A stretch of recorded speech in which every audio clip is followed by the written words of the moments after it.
Presented by Unique Films. Unique Films. Mixed by Happy Digital Recording Studio Chanpatia.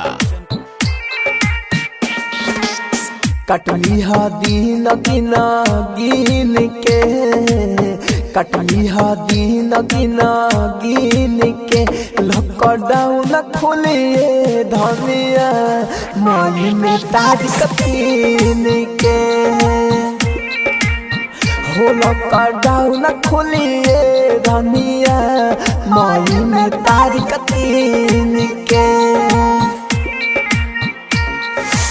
कैसा दिन के बात रहे लेकिन अड्डा फेल भइल, करे चलते तुहरा से अभी लेना मेल भइल। फैलल कोरोना वायरस चीन के, फैलल कोरोना वायरस चीन के, लॉकडाउन खुलिए धनिया मई में तारीख तीन के,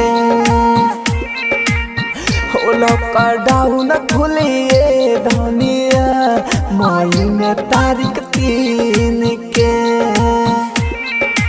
Mixed by DJ Kanchan Raj, Muzaffarpur. Mixed by Happy Digital Recording Studio Chanpatia.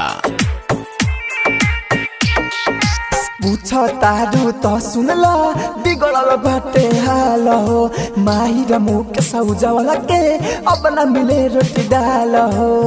Rahul लिया राशन कीन के, राहुल लिया राशन कीन के, लॉकडाउन खोले धनिया मई में तारीख तीन के, लॉकडाउन खुले धनिया मई में तारीख तीन के।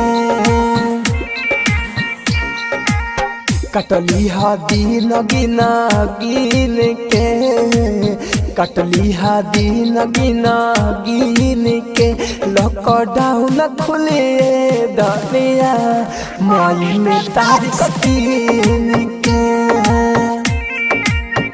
लॉकडाउन खोले धनिया मई में तारीख तीन के,